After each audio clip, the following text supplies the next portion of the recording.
Channel asina ngasisu mayambu ikoknona khwairamjari. Mahausagung asisu aigi nuksizaraba subscriber singna thabirakpa Manipuri horror story anuba amamo mayamgidamakta puduna lakjari. Wari asibu lanthokjarakpa matamda soikilankhiba yaurabasu mayamda ngakpinaba haijari. Phare adudi mayam wari si haunaba tawjarage. Wari si matam aduda akhoi kholada thengnarakhiba thodok amagi wari ni.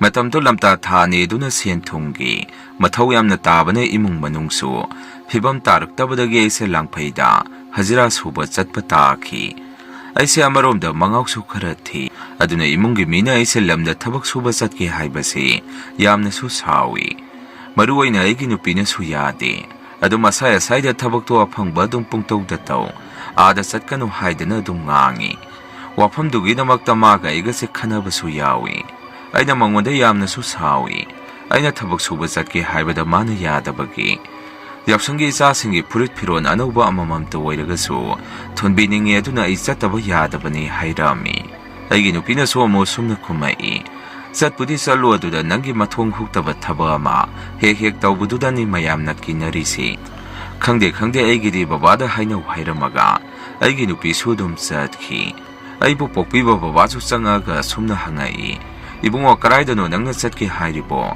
khanaganu mi mamangde ikai hairai aina su babai alang phaida thabak suba chatkrage selamata paisalaktre sen khra taluge hairami babana muko phare adudi ningthijana salu akhoina pakhali janangi mathong huktaba thaba ama hek tawini adugini fajana ngangna wadugi matang do oiragadi kari sukaide chatlu hairai sumtawdana babana su yabiraktana aise thabak tu pairiba khogi mistri adu ma mukuna basalami maduda mistri aduna su aise ipu puningdabagi mawong ama mi laikhre haidana khumai maduda isu yamna nungai jaramde mistri aduda su aina sengna dum hai kaino yamba hana duk fajana ngangnaraga yamba hoise aise puningdaba mali hairami Mistri adu suaigi nungai taba matawadu ubada phare surjet adudi salasi nangna khalido lale adu khangna iso wakhan pikpa minati haidana aichu chatnabadu yabirai numitugi nong hengan baga chaturini aduna isu numitugi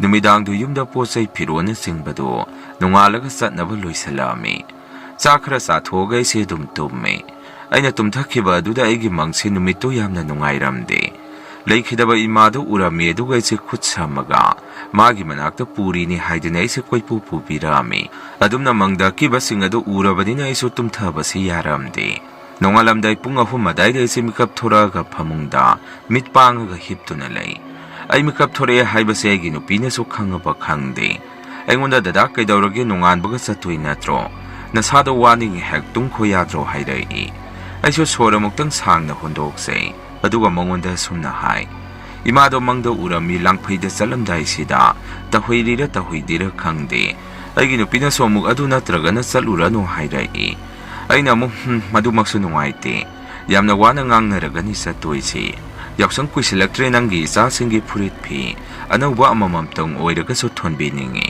ai chataba yadabani khomi adumaina wari sana nungan basu khangaude aidi hawale mai mi ta thokpa loire isana sangang long khacharaga glass ama thami aduga pung 3 hektar paga ise yumdagi thorak na batawi aigi nupi baba huiso ai chalamdai aduda thorai aduga fajana salu haibirai aichu isa singda nuksine yengjaramaga dum yumdagi thorai sakadaba khoi kangu sing adusu mistri adugi mayumda akhoi pulap thengnarami khoina thabak suba chaturi se chingmanda nate adu raga sulam khra lapa mafamada sarkar ge office ama saba saturini akhoi mistri ge gari winger malai aduda akhoi se puna tongkhalaga thabak mafam du tamna lakpa haurami lambe neksu mathok tarakadaba polam charam khara su leirai mafam do hek yobaga lakai du gi member ama thorai aduga khoina sem sagadaba estimate adu khoida phajana ta amaka masu khoigi awatpa leiragadi hairo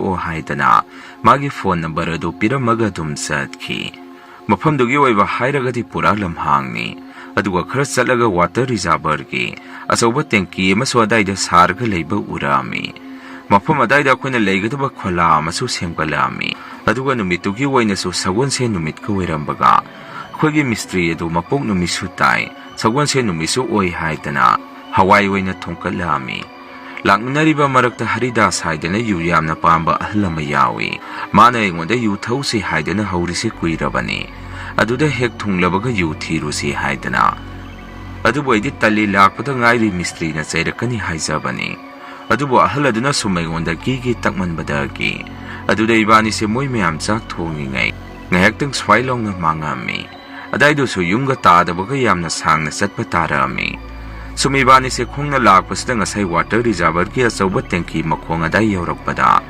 ibani gi sada nuksid asaba ma bangdong na humjalai admaina tawrakpaduda ina iyamba Haridas ta sumna hai iyamba kaino hujiki dudi isaga se tu songi sai se kari dai jano hangami iyamba Haridas na su sujit kari soira moi lamhang oi tawrini adubo ngai ko moi sai se yuga phangjaro ibani sa khaisa luraga phangamdraga di bera kani adolao yengdadi yengurasi hainaduna sumkhongna lakpaduda phagi dagi phanyam so sangdorai yumlak yokslak le ibani so adai gi migi mithit yengaga yu phangpham adu hangami maduda daw yadana khoigumba naha mana mafam do takpirai ibani so yu yon pham maduda change aduga tangkhai ma lawraga thakpa haurami yu yolameba ahladuna so ibani se karai da kinu hangai khoina so thabak suba lakpani khomi maduda yu bender phamba ahladuna mu sumna hairei noina sumlakpada water reservoir gi tinki saungna sarga leba mafama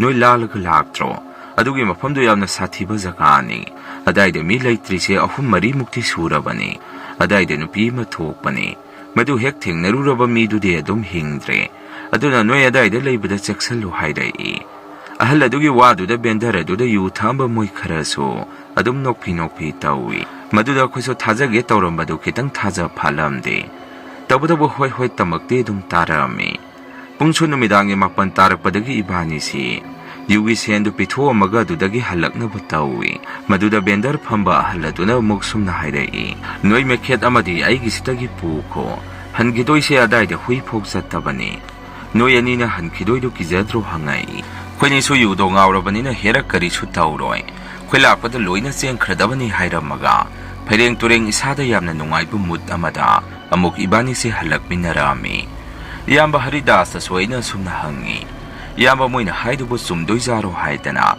maduda iyamba Haridas na taning de hewa thiwarem oida pataba akhoi che thabak suba lakpa minong ne se moina loina khangi aduna ibani na sanari ini safam thokpa chalu kari su tawroi hairai sumna sum ibani na lakpa matam sida ngasagi water reservoir gi tanki makhong adai mapa yorokpada Yamba duna sumna hairei sudit karai dagi hodong masado mema kapi sina nungdom hunjal wasai mapada hairei aiso khwet haidana nungdom ma khulaga hunge tawrakpada aina tarakpadedi aduda kapido angang masa pokta ngairiba magi makhondongna tarei aise madu tarakpada khutta pairamba nungdom madu makhada sat thadarami aduga yamba Haridas ki makhotu ta pairaga ina sumna hai lao yamba asi hodong kapanati kainomni haidana ahaladu singduna thuna khola manungda sangai akhoina halakpa matamdadi moidi chakto toknaraga leirami khogi mistri aduna sumunna ibani de yengaga aingonda oina seirai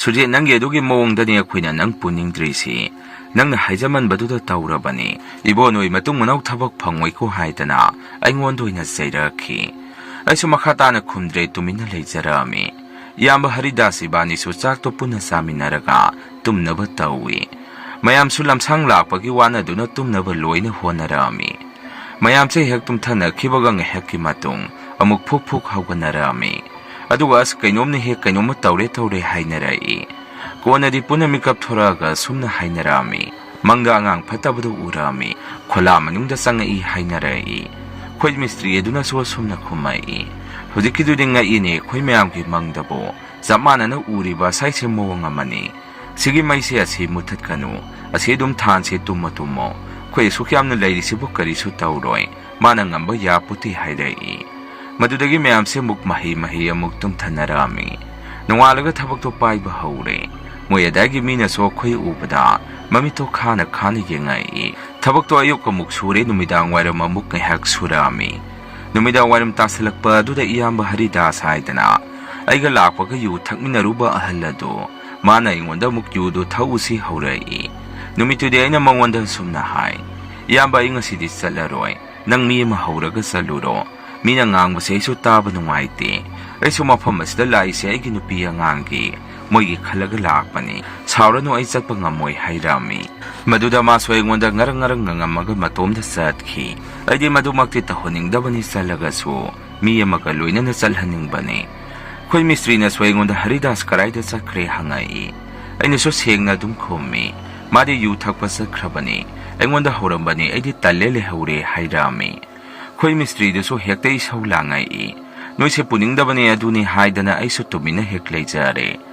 Koy nasakto omday aduda nga say tokiba iyamba haridas to, masado karinom da hanzalay, masi yuso ingaw-ngawrak trabo mali. Koy mayam na so kaydawragi hangubada, kayso tawde yuyolamdre hayda na kumay. Aduwa ay di magi moong do kay no may sing-sing narami. Yu pangamoy haybadudi ay so tazaramdi. Masi sakso intinungay na sadi, ay tumagi hayraga tumtumki. Mayam so magi moong aduda nukpi-nukpi tawngnay. Ahing asila taboy na hayda na ahalaman na mikap thorak pada. Iyamba haridasi layramdre haynaray. Maduda ko'y mayam changda na tinarak pada. Water reservoir layba tengki makhong adayda. Iyamba sa gyan mangto na layrami. Ko'y so kamdaw sige haynarak pada. Mistri na hay sidi berani. Hawjik ahing wayraga so ayum da puhoba na sumni. Noy kara sida kusukulay si kara sanghawro. Mi kara lao gari da hapaga pukra si haynaduna. Iyama haridas to gari da hapaga ahing aduda puki. Aduwa khola sangbagi lehuri sina ingwandagi hena pangba ahal amaga lehauki. Hawjik ayga lehuri ba ahal asisu thabaka karisu hayba ahan nate. Sumpuri ba hayduni. Madi kaysu khandabadaw na amuk tumthakige tawi. Ayna so ahal aduda kayno iyamba tumuran wada. Nungan ba ngay minarasi. Kizadro nang busida ibani kak lehuri si hayrami. Maduda madi kaysu khandabadaw na. Ay di kayso kibide da kumay. Sumda di ay di kibada mapan thukni nga paw kangsalami. Ibani na sumadumay na layringay kola mapanda. Mi mahanggat handa sat pasi taray. Maduda ay di kida na thoga su yengudi. Sum kola mapanda mi madi hanggat handa sat lihay padi ay sodom kangami. Ngayaki matong ako'y kola manung asida nupi masamsang na. Tadabi mamakok sa lang nulito amaga. Haped yung amaga muksa lang nulisan ki. Ay di madurok padakida na kwilaw heklawi. Ay galay minariba ahal aduso maso madudagi. Kira ba kang di madi mapanda hota na sentoki. Ay di manong dalihawri. Kogi mistri aduda so ay nakapaga puntawi. Maduda manaso pazana manong dalira mo. May talo kariso tawroy hayray. Adum nupido kola mapanda ko siya sato nalay. Ama doon at siyan kibado na kadayaw krabano kang di. Ay so lay zabay isorning dunalay. Nung ala po kola mapanda dumnupido ko sa salagalay. Ngayaki matong dati mo yadagi mi karalak pirami. Ay suprapra mapanda siyan toksay. Maduda sway na mo'y da wari do tami. Aduga hingdagi nupiya madum mapanda sa tunalay baduso. Aday da dumlay. Ko na di mo yaday mi na nupido butnati. Ang aw binupini. Maswasay da kanino mating na kida ng aw krini. Noy gimi mang ranga hingkunda siyan silagtana. Ako'y susida huzik lakpani. Nogi mi maso pukhat kre hai. Kariso hingni taja de asay tingki makongda. Tingna ba si kaya di hingganda ba ni hayray. Adum na haynari nga ako'y mistri do na phone su tawray. Aduga iyamba haridas to laytre pau piray. Ay sumaduda mangga sab hekmana ki. May kungi minaswa asay da tabag sururano. Noy hankros sumasay da sumayna. Mi sumlok sila agad bera kare hayrak paday. Kusuma pumadu tadok to na yumda halay. Ay na kwayda kikibadi ang aw binupido na mana kola manungda. Makok tingjan kibagi matawdo. Ay hawjuk po mita sangsang uri. Kalubada iyamba haridas. Laikidaba dusu yam na nungay jaramdi. Mayam mahamagi wari si matang asay da loy jari. Ani subo wari si mukmayam da kudon tam jari. Wari si na koles tamli ngay tingnar kiba tawdo karagi wari oy durini. Ay giming si Helen kauzay isilinaw ani kagtani. Inaw nupi dusu ay gasahi karakenay. Wari si haudingay ay giwayba wari karaha na lizaraunggi. Kwegi yumse kway mari kakta laybani. Yuming konso dum sawi. Mina haibade in konse apaba wayde.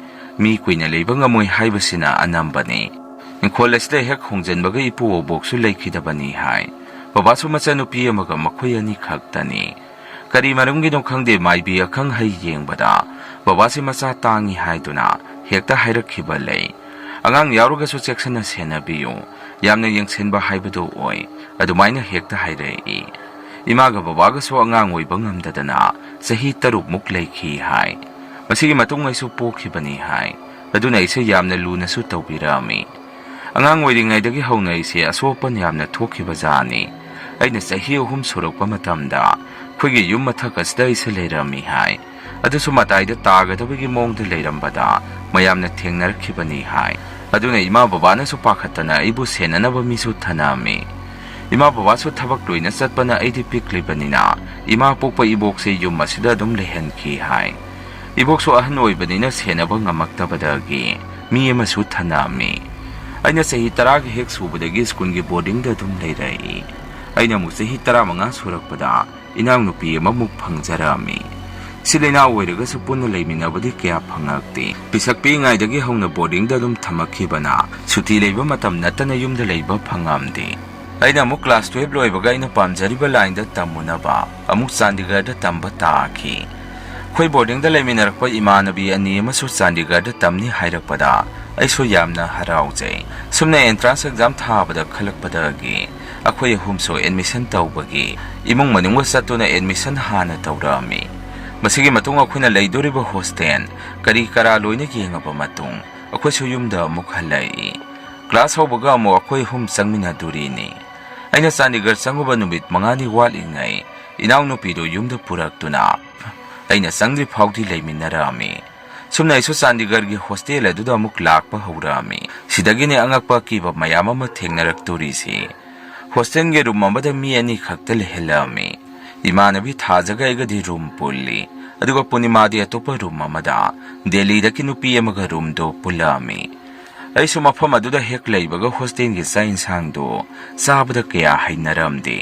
ꯃꯅꯝꯗꯨꯁꯨ ꯍꯩꯅꯗꯕ ꯉꯥꯛꯇꯅꯤ ꯅꯝꯂꯤꯗꯣ ꯆꯥꯛꯇꯨꯁꯨ ꯏꯁꯤꯟ ꯁꯤꯟꯕꯒꯨꯝ ꯇꯧꯏ ꯑꯩꯁꯨ ꯁꯨꯝ ꯂꯩꯔꯒ ꯍꯩꯅꯔꯛꯀꯅꯤ ꯈꯟꯇꯣꯛꯑꯝꯃꯤ ꯍꯥꯏꯖꯕꯒꯤ ꯋꯥꯅꯤ ꯑꯩꯈꯣꯏ ꯃꯩꯇꯩꯒꯤ ꯆꯥꯛ ꯏꯟꯁꯥꯡꯃꯨꯛ ꯍꯥꯎꯕ ꯂꯩꯕ ꯅꯠꯇꯦ ꯆꯍꯤ ꯈꯔꯗꯤ ꯍꯩꯅꯗ꯭ꯔꯕꯁꯨ ꯃꯈꯥ តាꯅ ꯂꯩꯈꯤꯅꯤ ꯈꯟꯕꯗ ꯀꯞꯄꯁꯨ ꯌꯥꯎꯔꯤꯕꯅꯤ ꯑꯁꯨꯝꯅ ꯊꯥ ꯑꯃꯃꯨꯛ ꯍꯧꯈ꯭ꯔꯕ ꯃꯇꯨꯡ ꯁꯨꯝ ꯂꯩꯔꯛꯑꯕꯅꯤꯅ ꯃꯌꯥꯡ ꯃꯆꯥ ꯏꯃꯥꯟꯅꯕꯤ ꯔꯨꯝ ꯊꯪꯅꯕ ꯃꯌꯥꯝꯒꯁꯨ ꯑꯗꯨꯝ ꯀꯧꯅ ꯉꯥꯡꯅꯕ ꯍꯧꯔꯛꯑꯝꯃꯤ ꯑꯩꯈꯣꯏꯅ ꯂꯩꯔꯤꯕ ꯔꯨꯝꯗꯨꯒ ꯄꯨꯔꯅꯤꯃꯥꯅ ꯂꯩꯔꯤꯕ ꯔꯨꯝ ꯑꯗꯨꯒ ꯑꯗꯨꯝ ꯊꯪꯅꯔꯤꯕꯅꯤ ꯑꯗꯨꯒ ꯑꯩꯈꯣꯏꯒꯤ ꯅꯥꯀꯟꯗ ꯂꯩꯔꯤꯕ ꯔꯨꯝ ꯑꯗꯨꯗꯤ ꯀꯔꯤꯒꯤꯅꯣ ꯈꯪꯗꯦ ꯃꯤ ꯂꯩꯇꯦ ꯑꯗꯨꯝ ꯁꯣ ꯂꯣꯟꯗꯨꯅ ꯂꯩ ꯑꯇꯩꯗꯤ ꯑꯌꯥꯝꯕꯅ ꯃꯤ ꯂꯣꯏꯅ ꯂꯩ ꯔꯨꯝ 3ꯃꯨꯛꯇꯤ ꯁꯣ ꯂꯣꯟꯗꯨꯅ ꯂꯩ ꯍꯣꯁꯇꯦꯜ ꯑꯗꯨꯁꯨ ꯌꯥꯝꯅ ꯆꯥꯎꯏ ꯃꯊꯣꯟ ꯃꯊꯣꯟꯅꯤ ꯑꯩꯈꯣꯏꯅ ꯂꯩꯔꯤꯗꯨꯅ 2nd ꯐ꯭ꯂꯣꯔꯗꯅꯤ ꯃꯤ ꯂꯣꯏꯅ ꯀꯣꯂꯦꯖ ꯀꯥꯈ꯭ꯔꯕꯗꯤ ꯃꯐꯝꯗꯨ ꯏꯆꯤꯛ ꯆꯤꯛꯄꯗꯧꯅ ꯇꯧꯏ ꯌꯥꯝꯅ ꯅꯣꯛꯅꯤꯡꯕ ꯋꯥ ꯑꯃꯅ ꯑꯩꯈꯣꯏꯁꯦ ꯆꯥꯏꯅꯤꯁ ꯃꯥꯜꯂꯤ ꯈꯔ ꯍꯥꯏ ꯅꯦꯄꯥꯂꯤꯗ ꯈꯔ ꯍꯪꯉꯛ ꯃꯅꯤꯄꯨꯔ ꯈꯪꯗꯕ ꯃꯤꯁꯨ ꯌꯥꯝꯅ ꯊꯦꯡꯅꯩ ꯁꯨꯝꯅ ꯂꯩꯔꯛꯄꯅ ꯊꯥ 2ꯃꯨꯛ ꯁꯨꯖꯜꯂꯛꯄ ꯑꯗꯥꯏꯗ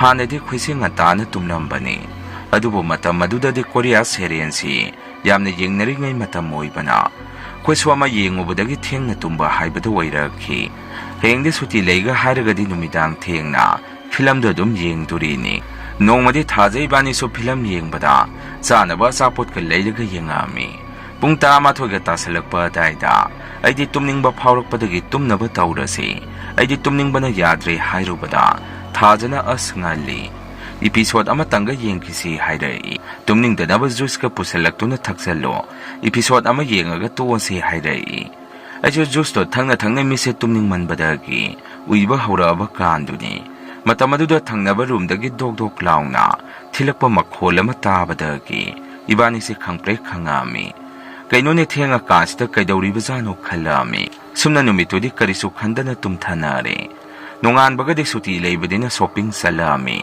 ꯑꯩꯗꯤ ꯆꯥꯕꯁꯨ ꯈꯔ ꯄꯦꯠꯄꯅꯤ나 ꯆꯥꯕ ꯌꯥꯕ ꯑꯆꯣꯏ ꯑꯄꯥꯁꯦ ꯑꯗꯨꯝ ꯂꯩꯒꯜꯂꯤ ꯁꯨꯝꯅ ꯁꯣꯄꯤꯡ ꯂꯣꯏꯔꯒ ꯍꯣꯁꯇꯦꯜꯗ ꯑꯃꯨꯛ ꯍꯜꯂꯛꯏ ꯑꯗꯩ ꯐꯤꯂꯝꯗꯣ ꯑꯃꯨꯛ ꯃꯈꯥ ꯆꯠꯊꯔꯛꯑꯝꯃꯤ ꯑꯗꯨꯒ ꯁ꯭ꯇꯗꯤ ꯃꯇꯝꯗ ꯑꯃꯨꯛ ꯂꯥꯏꯔꯤꯛ ꯄꯥꯕ ꯑꯗꯒꯤ ꯆꯥꯛ ꯆꯥꯕꯒꯤ ꯃꯇꯝꯗꯅ ꯑꯩꯈꯣꯏꯁꯤ ꯄꯨꯟꯅ ꯗꯤꯅꯔ ꯇꯧꯕ ꯆꯠꯇꯣꯔꯤꯅꯤ ꯄꯨꯡ 9ꯁꯦ ꯆꯥꯛ ꯆꯥꯕꯒꯤ ꯃꯇꯝ ꯑꯣꯏ ꯆꯥꯛ ꯇꯣꯛꯄꯒꯗꯤ ꯃꯥꯒꯤ ꯔꯨꯝꯗ ꯂꯩꯅꯩ ꯇꯨꯝꯕꯗꯤ ꯄꯨꯡ 10 ꯑꯗꯥꯏꯗ ꯇꯨꯝꯃꯤ ꯆꯦꯛꯁꯨ ꯄꯨꯡ 10 ꯑꯗꯥꯏꯗ ꯂꯥꯛꯇꯣꯔꯤꯅꯤ ꯊꯥꯖ ꯏꯕꯥꯅꯤꯗꯤ ꯗꯤꯅꯔ ꯇꯧꯔꯒ ꯂꯥꯏꯔꯤꯛ ꯑꯃꯨꯛ ꯉꯥꯏꯍꯥꯛ ꯄꯥꯔꯒ ꯇꯨꯝꯗꯣꯔꯤꯅꯤ ꯅꯣꯡꯃꯁꯨ ꯔꯨꯝꯗ ꯂꯥꯏꯔꯤꯛ ꯄꯥꯔꯤꯉꯩ ꯑꯩꯈꯣꯏꯒꯤ ꯔꯨꯝꯒꯤ ꯊꯣꯡꯁꯤ ꯐꯠ ꯂꯥꯎꯅ ꯍꯥꯡꯇꯣꯔꯛꯏ ꯁꯥꯎꯍꯨꯝꯗꯣ ꯌꯥꯝꯅ ꯀꯟꯕꯗꯨꯗ ꯑꯩꯁꯨ ꯈꯪꯄ꯭ꯔꯦꯛ ꯍꯦꯛ ꯈꯪꯉꯤ ꯃꯗꯨꯗ ꯁꯥꯎꯅꯤꯡꯅ ꯊꯥꯖ ꯅꯪ ꯔꯨꯝꯒꯤ ꯊꯣꯡꯁꯦ ꯂꯣꯜꯂꯝꯗꯕ꯭ꯔꯣ ꯍꯪꯉꯛꯑꯝꯃꯤ ꯊꯥꯖꯅꯁꯨ ꯏꯍꯦ ꯄꯨꯅꯥ ꯂꯣꯜꯂꯝꯗ꯭ꯔꯕ ꯃꯥꯜꯂꯤ ꯁꯤ ꯍꯥꯏꯔꯒ ꯑꯩꯅ ꯈꯪꯈꯤꯕꯗꯨꯗ ꯀꯔꯤꯒꯤꯅꯣ ꯑꯗꯨꯛ ꯊꯤꯅ ꯈꯪꯉꯤꯗꯨꯅ ꯍꯥꯏꯔꯒ ꯑꯃꯨꯛ ꯊꯣꯡꯗꯣ ꯂꯣꯟꯁꯟꯕ ꯊꯣꯛꯈꯤ ꯑꯗꯨꯃꯥꯏꯅ ꯇꯨꯝꯂꯁꯤ ꯍꯥꯏꯅꯗꯨꯅ ꯐꯃꯨꯡ ꯊꯥꯗꯨꯅ ꯍꯤꯞꯊꯕꯒ ꯃꯃꯥꯡꯗ ꯇꯥꯔꯛꯈꯤꯕ ꯑꯗꯨꯃꯥꯏꯅ ꯗꯨꯛ ꯗꯨꯛ ꯁꯨꯕ ꯃꯈꯣꯟꯁꯤ ꯑꯃꯨꯛ ꯇꯥꯔꯛꯏ꯫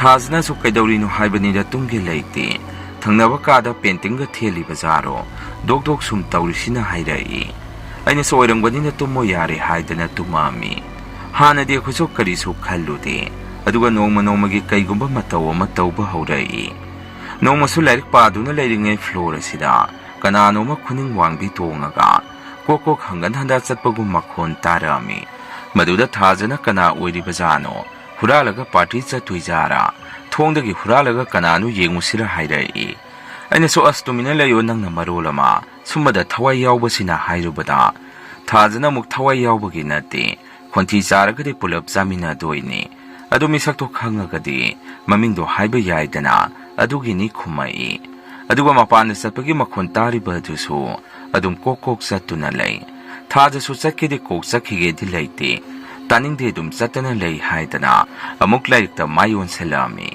ꯔꯨꯝ ꯑꯃꯒꯤ ꯊꯣꯡ ꯍꯥꯡꯗꯣꯛꯈꯤꯕ ꯃꯈꯣꯜ ꯑꯃ ꯇꯥꯏ, ꯑꯗꯨꯒ ꯑꯃꯨꯛ ꯂꯣꯟꯁꯤꯟꯈꯤꯕꯁꯨ ꯇꯥꯔꯛꯏ꯫ ꯁꯨꯝꯅ ꯅꯨꯃꯤꯠꯇꯨꯁꯨ ꯑꯗꯨꯝ ꯍꯧꯈ꯭ꯔꯦ꯫ ꯅꯣꯡꯉꯥꯟꯕꯒ ꯑꯩꯈꯣꯏꯁꯨ ꯕ꯭ꯔꯦꯛꯐꯥꯁ ꯇꯧꯕ ꯑꯃꯨꯛ ꯆꯠꯅꯔꯛꯑꯝꯃꯤ꯫ ꯑꯗꯨꯒ ꯉꯔꯥꯡ ꯍꯨꯔꯥꯜꯂꯒ ꯆꯠꯂꯤꯗꯨ ꯀꯅꯥꯅꯣ ꯍꯪꯅꯔꯛꯑꯝꯃꯤ꯫ ꯑꯗꯨꯕꯨ ꯀꯅꯥꯝꯇꯅ ꯆꯠꯂꯤ ꯍꯥꯏꯅꯔꯛꯇꯦ, ꯆꯠꯇꯦ ꯉꯥꯛꯇ ꯈꯨꯝꯅꯔꯛꯏ꯫ ꯑꯩꯈꯣꯏꯁꯨ ꯏꯀꯥꯏꯕꯒꯤ ꯍꯥꯏꯗꯣꯛꯅꯗꯕ ꯑꯣꯏꯔꯝꯒꯅꯤ ꯈꯟꯇꯣꯛꯑꯝꯃꯤ꯫ ꯁꯨꯝꯅ ꯔꯨꯝ ꯂꯩꯔꯤꯕ ꯑꯗꯣꯝꯗ ꯂꯥꯛꯄꯗ ꯄꯨꯔꯅꯤꯃꯥꯅꯁꯨ ꯉꯔꯥꯡ ꯀꯣꯛ ꯀꯣꯛ ꯆꯠꯄꯗꯨꯗ ꯀꯅꯥꯅꯣ ꯍꯦꯛꯇ ꯆꯩꯔꯒꯦ ꯍꯥꯏꯗꯅ ꯊꯣꯡ ꯍꯥꯡꯗꯣꯛꯎꯕꯗꯗꯤ ꯆꯠꯈ꯭ꯔꯕ ꯃꯥꯜꯂꯤ, ꯃꯤ ꯑꯃꯠꯇ ꯂꯩꯔꯝꯗ꯭ꯔꯦ, ꯑꯗꯣ ꯅꯣꯡꯉꯥꯜꯂꯝꯗꯥꯏ ꯍꯜꯂꯛꯄ ꯃꯥꯜꯂꯤ, ꯃꯈꯣꯟ ꯇꯥꯏ ꯍꯥꯏꯗꯅ ꯃꯥꯅꯁꯨ ꯍꯥꯏꯔꯛꯏ꯫ ꯑꯩꯅꯁꯨ ꯆꯠꯂꯝꯒꯅꯤ, ꯁꯦꯀ꯭ꯌꯨꯔꯤꯇꯤ ꯂꯩꯔꯤꯁꯤꯅꯁꯨ ꯊꯥꯗꯣꯛꯄ꯭ꯔꯥ ꯈꯪꯗꯦ ꯍꯥꯏꯔꯛꯑꯝꯃꯤ꯫ ꯁꯨꯝꯅ ꯑꯩꯈꯣꯏꯁꯨ ꯀꯣꯂꯦꯖ ꯆꯠꯂꯝꯃꯤ꯫ ꯅꯣꯡꯃ ꯅꯣꯡꯃꯒꯤ ꯍꯣꯁꯇꯦꯜꯁꯤꯗꯗꯤ ꯃꯑꯣꯡ ꯃꯇꯧ ꯀꯌꯥ ꯑꯃ ꯇꯧꯕ ꯍꯧꯔꯛꯏ꯫ ꯅꯣꯡꯃꯁꯨ ꯏꯃꯥꯅ ꯐꯣꯟ ꯇꯧꯔꯛꯇꯨꯅ ꯅꯁꯥ ꯀꯔꯤꯁꯨ ꯇꯧꯗꯕ꯭ꯔꯣ ꯍꯪꯉꯛꯏ꯫ ꯑꯩꯅꯁꯨ ꯇꯧꯗꯦꯗ ꯏꯃꯥ, ꯑꯗꯣ ꯃꯣꯏ ꯆꯥꯛ ꯏꯟꯁꯥꯡꯁꯤꯗꯤ ꯍꯧꯖꯤꯛꯐꯥꯎ ꯑꯩꯗꯤ ꯍꯩꯅꯗ꯭ꯔꯤ ꯍꯥꯏꯔꯛꯑꯝꯃꯤ꯫ ꯏꯃꯥꯅ ꯑꯃꯨꯛ ꯁꯨꯝ ꯂꯩꯔꯒꯗꯤ ꯍꯩꯅꯔꯛꯀꯅꯤꯗ, ꯁ꯭ꯇꯗꯤꯗꯤ ꯀꯝꯗꯧꯔꯤ ꯍꯪꯉꯛꯏ꯫ ꯁꯨꯝꯅ ꯋꯥꯔꯤ ꯉꯥꯏꯍꯥꯛ ꯁꯥꯟꯅꯔꯒ ꯏꯃꯥꯁꯨ ꯐꯖꯅ ꯂꯩꯌꯨ, ꯑꯋꯥꯠ ꯑꯄꯥ ꯂꯩꯔꯒꯗꯤ ꯍꯥꯏꯔꯛꯎ, ꯏꯃꯥ ꯊꯥꯔꯛꯀꯦ ꯍꯥꯏꯔꯛꯏ꯫ ꯑꯩꯅꯁꯨ ꯌꯥꯅꯤꯗ ꯏꯃꯥ, ꯁ꯭ꯋꯥꯏꯗ ꯂꯣꯏꯅ ꯐꯪꯉꯤ, ꯄꯩꯁꯥꯗꯨꯗ ꯊꯥꯔꯛꯎ, ꯑꯩ ꯑꯗꯨꯝ ꯂꯩꯖꯒꯦ ꯍꯥꯏꯔꯛꯑꯝꯃꯤ꯫ ꯁꯨꯝꯅ ꯐꯣꯟ ꯊꯝꯅꯈ꯭ꯔꯕ ꯃꯇꯨꯡ ꯊꯥꯖꯅ ꯅꯣꯏ ꯏꯃꯥꯗꯤ ꯌꯥꯝꯅ ꯐꯩ, ꯐꯣꯟꯁꯨ ꯑꯗꯨꯝ ꯇꯧꯔꯛꯏ, ꯑꯩꯈꯣꯏꯒꯤꯗꯤ ꯃꯔꯛ ꯃꯔꯛꯇ ꯈꯛꯇꯅꯤ ꯇꯧꯔꯛꯏꯁꯤ, ꯑꯗꯨꯁꯨ ꯄꯩꯁꯥ ꯊꯥꯈꯤꯕꯅꯤ, ꯌꯧꯔꯛꯄ꯭ꯔꯥ ꯌꯧꯔꯛꯇꯕ꯭ꯔꯥ ꯁꯤꯈꯛ ꯍꯪꯕꯒꯤꯅꯤ ꯇꯧꯔꯛꯏꯗꯣ, ꯑꯗꯨꯃꯥꯏꯅ ꯃꯥꯅꯁꯨ ꯍꯥꯏꯔꯛꯏ꯫ ꯁꯨꯝꯅ ꯅꯣꯡꯃꯗꯤ ꯁꯨꯇꯤ ꯂꯣꯏꯕ ꯌꯥꯎꯕꯒꯤ ꯐꯤꯂꯝ ꯌꯦꯡꯉꯝꯃꯤ꯫ ꯑꯩꯗꯤ ꯃꯣꯏꯒꯤ ꯆꯥꯛꯇꯣ ꯐꯖꯅ ꯆꯥꯗꯕꯅꯤꯅ ꯆꯥꯛ ꯂꯥꯝꯃꯛꯄꯗꯒꯤ ꯌꯦꯔꯨꯝ ꯑꯃꯒ ꯃꯦꯒꯤ ꯑꯃꯒ ꯐꯨꯠꯂꯒ ꯆꯥꯔꯛꯑꯝꯃꯤ꯫ ꯊꯥꯖꯅꯁꯨ ꯍꯥꯎꯏꯅꯦ ꯁꯨꯃꯥꯏꯅ ꯆꯥꯕꯁꯤ, ꯀꯣꯔꯤꯌꯥꯒꯤ ꯃꯑꯣꯡꯗꯅꯤ ꯆꯥꯔꯤꯁꯤ ꯍꯥꯏꯔꯛꯏ꯫ ꯑꯩꯗꯤ ꯆꯥꯛ ꯂꯥꯝꯕꯒꯤ ꯆꯥꯖꯕꯅꯤ ꯍꯥꯏꯔꯛꯑꯝꯃꯤ꯫ ꯐꯤꯂꯝ ꯁꯨꯝ ꯌꯦꯡꯉꯤꯉꯩ ꯄꯨꯡꯁꯨ ꯊꯦꯡꯉꯦ, ꯏꯄꯤꯁꯣꯠ ꯑꯃ ꯂꯣꯏꯁꯤꯜꯂꯁꯤ ꯍꯥꯏꯅꯔꯛꯑꯝꯃꯤ꯫ ꯉꯥꯏꯍꯥꯛ ꯂꯩꯔꯒ ꯑꯩꯈꯣꯏ ꯔꯨꯝꯒꯤ ꯊꯣꯡꯁꯦ ꯀꯣꯂꯤꯡ ꯕꯦꯜꯗꯣ ꯑꯃꯨꯛ ꯈꯤꯡꯉꯛꯏ꯫ ꯑꯩꯁꯨ ꯀꯅꯥꯅꯣ ꯊꯦꯡꯉꯀꯥꯟꯁꯤꯗ ꯁꯨꯝꯅ ꯊꯣꯡ ꯍꯥꯡꯗꯣꯛꯄ ꯆꯠꯂꯛꯑꯝꯃꯤ꯫ ꯊꯣꯡ ꯑꯗꯣ ꯍꯥꯡꯉꯨꯕꯗꯗꯤ ꯀꯅꯥꯁꯨ ꯂꯩꯔꯝꯗꯦ꯫ ꯑꯗꯩ ꯑꯩꯁꯨ ꯊꯣꯡꯗꯣ ꯂꯣꯟꯁꯤꯜꯂꯝꯃꯒ ꯑꯃꯨꯛ ꯐꯤꯂꯝꯗꯣ ꯌꯦꯡꯉꯝꯃꯤ꯫ ꯉꯥꯏꯍꯥꯛ ꯂꯩꯔꯒ ꯑꯃꯨꯛꯁꯨ ꯀꯣꯂꯤꯡ ꯕꯦꯜꯗꯣ ꯈꯤꯡꯉꯛꯏ꯫ ꯊꯥꯖꯅ ꯃꯥ ꯍꯥꯡꯉꯨꯔꯒꯦ ꯍꯥꯏꯔꯝꯗꯨꯅ ꯊꯣꯡ ꯑꯗꯣ ꯍꯥꯡꯕ ꯊꯣꯛꯈꯤ꯫ ꯍꯟꯗꯛꯁꯨ ꯀꯅꯥꯝꯇ ꯂꯩꯔꯝꯗꯦ꯫ ꯃꯗꯨꯗꯩꯗꯤ ꯁꯥꯎꯅ ꯁꯨꯝꯅ ꯍꯥꯏꯔꯛꯏ, ꯑꯩꯈꯣꯏꯅ ꯐꯤꯂꯝ ꯌꯦꯡꯉꯤ ꯈꯪꯕꯗꯒꯤ ꯁꯥꯟꯅꯕ ꯃꯤ ꯌꯥꯎꯔꯦ, ꯍꯟꯗꯛꯀ ꯇꯧꯔꯨꯎꯀꯣ ꯅꯣꯏ ꯑꯄꯥꯏ ꯄꯣꯠꯅ, ꯍꯦꯛꯇ ꯊꯣꯝꯗꯠꯀꯗꯕꯅꯤ ꯍꯥꯏꯗꯅ ꯊꯥꯖꯅꯁꯨ ꯌꯥꯝꯅ ꯀꯟꯅ ꯂꯥꯎꯏ꯫ ꯑꯩꯈꯣꯏꯅ ꯈꯟꯕꯅ ꯊꯪꯅꯕ ꯔꯨꯝꯒꯤ ꯃꯤꯅ ꯁꯥꯟꯅꯔꯛꯏꯅꯤ ꯈꯜꯂꯛꯑꯝꯃꯤ꯫ ꯏꯕꯥꯅꯤꯁꯨ ꯇꯨꯝꯂꯁꯤ ꯍꯥꯏꯅꯗꯨꯅ ꯅꯨꯃꯤꯠꯇꯨ ꯑꯗꯨꯝ ꯇꯨꯝꯃꯝꯃꯤ꯫ ꯅꯣꯡꯉꯥꯜꯂꯒ ꯑꯩꯈꯣꯏꯒꯤ ꯕ꯭ꯔꯦꯛꯐꯥꯁ ꯆꯥꯐꯝꯗ ꯑꯩꯈꯣꯏꯁꯦ ꯋꯥꯔꯤ ꯁꯥꯟꯅꯩ꯫ ꯑꯩꯅꯁꯨ ꯄꯨꯔꯅꯤꯃꯥ ꯉꯔꯥꯡ ꯀꯣꯂꯤꯡ ꯕꯦꯜ ꯈꯤꯡꯉꯒ ꯁꯥꯟꯅ ꯂꯩꯔꯤꯗꯨ ꯀꯔꯤꯒꯤꯅꯣ, ꯇꯨꯝꯒꯦꯗꯤ ꯂꯩꯇꯦ ꯍꯥꯏꯔꯨꯕꯗ ꯄꯨꯔꯅꯤꯃꯥꯅ ꯑꯃꯨꯛ ꯀꯗꯥꯏꯗꯒꯤ ꯕꯦꯜ ꯈꯤꯡꯕꯅꯣ, ꯉꯔꯥꯡ ꯉꯟꯇꯥꯅ ꯑꯗꯨꯝ ꯇꯨꯝꯃꯤ ꯍꯥꯏꯁꯨ ꯍꯥꯏꯕꯅꯤ꯫ ꯄꯨꯔꯅꯤꯃꯥꯗꯤ ꯃꯔꯛ ꯃꯔꯛꯇꯁꯨ ꯑꯩꯈꯣꯏꯒ ꯑꯗꯨꯝ ꯐꯤꯂꯝ ꯌꯦꯡꯃꯤꯟꯅꯕ ꯌꯥꯎꯏ, ꯑꯗꯨꯒ ꯑꯩꯈꯣꯏꯒꯤ ꯔꯨꯝꯗ ꯇꯨꯝꯕꯁꯨ ꯑꯗꯨꯝ ꯌꯥꯎꯏ꯫ ꯅꯨꯃꯤꯠꯇꯨꯗꯤ ꯁꯨꯇꯤ ꯂꯩꯔꯕꯅꯤꯅ ꯂꯥꯏꯔꯤꯛ ꯑꯃꯨꯛ ꯄꯥꯕ, ꯐꯤꯂꯝ ꯑꯃꯨꯛ ꯉꯥꯏꯍꯥꯛ ꯌꯦꯡꯕ ꯇꯧꯔꯛꯑꯝꯃꯤ꯫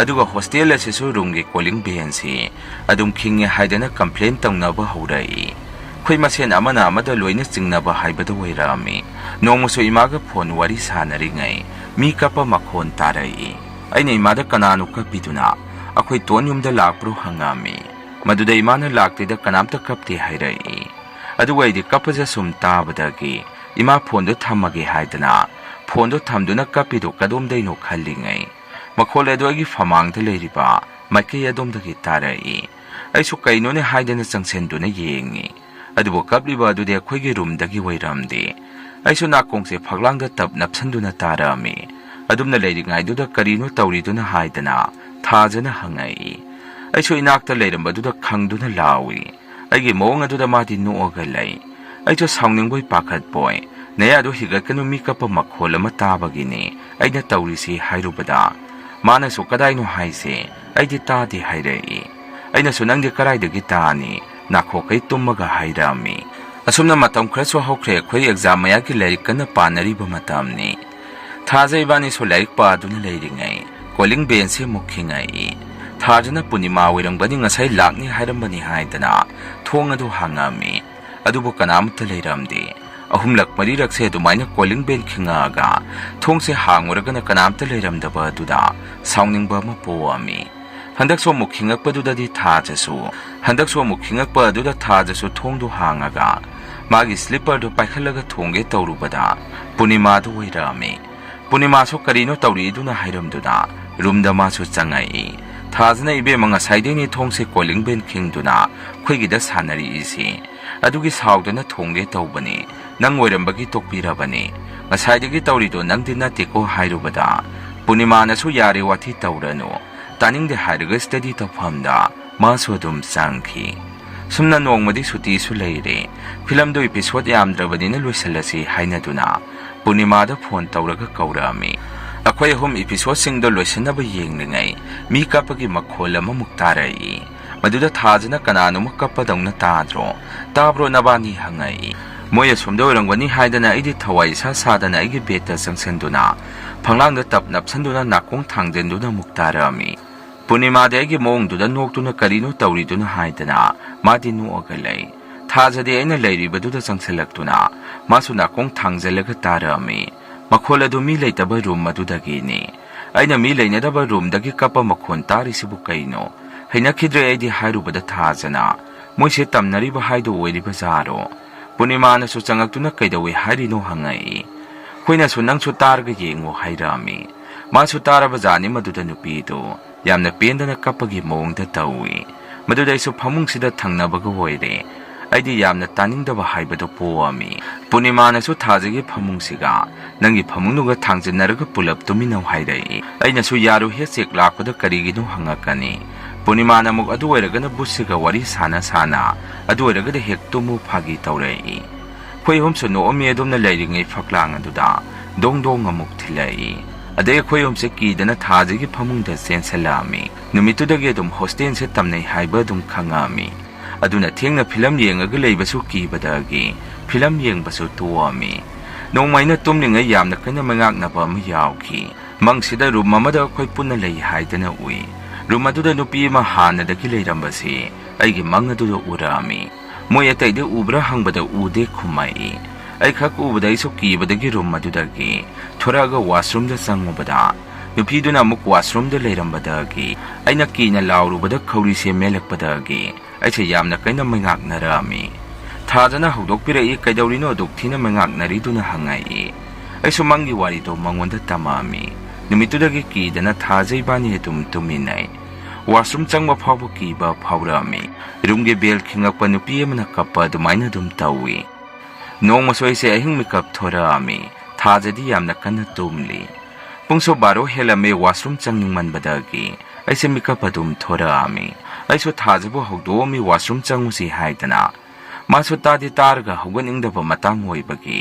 ꯃꯃꯤꯠ ꯄꯥꯡꯗꯕꯗꯨꯗ ꯑꯩꯁꯨ ꯍꯣꯏꯗ ꯀꯩꯗꯧꯋꯦꯒꯦ ꯈꯟꯗꯨꯅ ꯏꯇꯣꯝꯗ ꯆꯠꯂꯛꯑꯝꯃꯤ ꯃꯩꯁꯨ ꯉꯥꯟꯅ ꯊꯥꯜꯂꯤ ꯋꯥꯁꯔꯨꯝ ꯂꯩꯔꯤꯕ ꯑꯗꯣꯝꯗ ꯆꯠꯇꯨꯅ ꯆꯪꯉꯛꯑꯝꯃꯤ ꯊꯪꯅꯕꯗꯨꯗꯁꯨ ꯃꯤ ꯂꯩꯕ ꯃꯥꯜꯂꯤ ꯏꯁꯤꯡ ꯊꯥꯕꯒꯤ ꯃꯈꯣꯟ ꯇꯥꯏ ꯑꯩꯁꯨ ꯃꯤ ꯑꯇꯩꯁꯨ ꯂꯩꯔꯤꯁꯤꯕꯨ ꯍꯥꯏꯗꯅ ꯋꯥꯈꯟꯗ ꯀꯔꯤꯁꯨ ꯈꯜꯂꯨꯗꯦ ꯁꯨꯝꯅ ꯑꯩꯁꯨ ꯂꯣꯏꯔꯒ ꯊꯣꯔꯛꯇꯨꯅ ꯆꯠꯄ ꯍꯧꯕꯒ ꯃꯅꯤꯡꯗꯒꯤ ꯕꯀꯦꯠꯁꯦ ꯁꯥꯎꯅ ꯂꯪꯕꯒꯨꯝ ꯃꯈꯣꯟ ꯇꯥꯕ ꯑꯗꯨꯗ ꯈꯪꯕꯗꯒꯤ ꯑꯩꯁꯨ ꯀꯅꯥꯅꯣ ꯃꯅꯨꯡꯗ ꯂꯩꯔꯤꯗꯣ ꯉꯥꯎꯕ꯭ꯔꯣ ꯍꯪꯉꯛꯑꯝꯃꯤ ꯑꯩꯅ ꯆꯪꯁꯤꯟꯗꯨꯅ ꯌꯦꯡꯕꯗꯗꯤ ꯃꯄꯥꯟꯗ ꯂꯣꯛ ꯇꯧꯔꯒ ꯂꯩꯔꯛꯑꯝꯃꯤ ꯃꯗꯨꯗꯩꯗꯤ ꯑꯩꯁꯨ ꯃꯪꯗ ꯇꯧꯈꯤꯕꯁꯤꯡ ꯑꯗꯨ ꯅꯤꯡꯁꯤꯡꯂꯛꯇꯅ ꯌꯥꯝꯅ ꯀꯟꯅ ꯆꯦꯟꯊꯣꯔꯛꯄꯗ ꯃꯤ ꯑꯃꯗ ꯊꯣꯝꯖꯤꯟꯗꯨꯅ ꯇꯨꯁꯜꯂꯛꯑꯝꯃꯤ ꯑꯗꯨꯒ ꯌꯦꯡꯉꯨꯕꯗ ꯊꯥꯖꯒ ꯄꯨꯔꯅꯤꯃꯥꯒ ꯃꯣꯏꯒꯤ ꯔꯨꯝꯃꯦꯠꯇꯨꯒ ꯃꯣꯏ ꯑꯍꯨꯝ ꯑꯣꯏꯔꯛꯑꯝꯃꯤ ꯑꯩꯉꯣꯟꯗꯁꯨ ꯀꯩꯗꯧꯔꯒꯦ ꯑꯗꯨꯛ ꯀꯟꯅ ꯆꯦꯜꯂꯤꯗꯨꯅ ꯍꯪꯉꯛꯏ ꯑꯩꯅꯁꯨ ꯀꯔꯤꯁꯨ ꯇꯧꯗꯦ ꯊꯦꯡꯉꯕꯅꯤꯅ ꯏꯊꯟꯗ ꯑꯣꯏꯕꯒꯤ ꯇꯧꯔꯤꯅꯤ ꯈꯨꯝꯃꯤ ꯄꯨꯔꯅꯤꯃꯥꯅꯁꯨ ꯂꯥꯛꯑꯣ ꯋꯥꯁꯔꯨꯝ ꯆꯪꯉꯨꯁꯤ ꯍꯥꯏꯗꯅ ꯑꯩꯈꯣꯏ ꯃꯔꯤꯁꯦ ꯑꯃꯨꯛ ꯋꯥꯁꯔꯨꯝꯗ ꯆꯪꯉꯛꯑꯝꯃꯤ ꯄꯨꯔꯅꯤꯃꯥꯅ ꯋꯥꯁꯔꯨꯝ ꯆꯪꯈ꯭ꯔꯕ ꯃꯇꯨꯡ ꯋꯥꯁꯔꯨꯝꯒꯤ ꯑꯀꯣꯏꯕꯗ ꯀꯨꯌꯦꯡ ꯌꯦꯡꯉꯛꯑꯝꯃꯤ ꯑꯁꯨꯝꯅ ꯑꯩꯈꯣꯏꯁꯨ ꯔꯨꯝꯗ ꯑꯃꯨꯛ ꯆꯪꯉꯛꯏ ꯄꯨꯔꯅꯤꯃꯥꯁꯨ ꯃꯣꯏ ꯔꯨꯝꯗ ꯆꯪꯈ꯭ꯔꯦ ꯊꯥꯖꯅ ꯑꯩꯉꯣꯟꯗ Kaidaurino nang hojik jeli do hangai. Aisu wari do tammi. Maduda mana adudi washroom sidasu tamnareni adudi hairai. Numitudagi washroom changbasu ngalikande dum sangami. Nong padop thengagadi akhoi mari hongnaraga adum changbasu yawi. Mi atai so dum thengnaba yawraba mali. Moi punsin wari hekta saduna leirami. Khwesu ngantana hekta tumnaba honnai. Tauriba sing adu tadanaba. Nong masu mi ema hangadhanda chatpagi makhon tai. Tok tok suraga. Sum kocha chatpagi makhonda tawi. Khwesu asibo kaino haidana. Makhol adu sum tabadagi tumbasu yaramdi. Calling bell khingakpa adu su adum tawi. Thongdo hangdragana dongdong hekta thinba kaya ama taurei. Hostel se phajana tamnaba haibadu wairami. Khwesu suti phangbada hostel da leiba kibana. Numit tarani da suti phangaga su yumda thorami. Yumda thorakpaga imaga babaga da ina wari pumba tami. Imana so hana haiba yadro. Nangbo atokpa thiraga loire. Aduda adum leiraga phata nungda thoragadi. Nangbo kamdongni hairai. Babana so phare adudi leirurano. Atopa ma noi college manak adaida thirage haibirai. Thaza punima moida so aina hostel aduda. Aide leiraroi babana atopa thirani hairami. Moyani na so adudi punna leiminarasi khumai. Sumna handak sangbadadi ahan khayawna sangami. Atopa phangdi phawdi hostel aduda leiro. Room phangaga noi lawba laki haidana. Akhoi ahumdi hostel da dum leihore. Baba moi so koiti thiraga. Atopa phangbadagi akhoi humsu lawba lai. Khoi college ka di khara lamnai. Paisa jo double ni henkalisi. Mafamduda di karisu tawdi. Yamna nungaiba haibadu wairami. Aduga hana leiramba hostel adugi matangdasu. Pao adum phangnaduna kamaina tawri. Hanagum tawribra hangubada. Hanadagi henjalaktana. Mi leiba ngamdadana mi phanayam thongnakhre hairai. Mayang nupi manabado madi hostel dugi matangda wari khangbagum tawi. Room maduda nupi ma leirambani hai. Party satpa yamna pampa nupi ni su hai. Mingonda prank tawbasu yamna pami hai. Migi room gi calling bell khingaga so mase hekta sanai hai. Aduna nahande tawriba singdo leikhidaba nupi dugi thawai wairami. Masini mayam ngasigi real horror story. Mathangi wari thagalakpada mayam punamuk thengnarasi. Ngasigidi mayamdagi kainanaba bidyai lausari.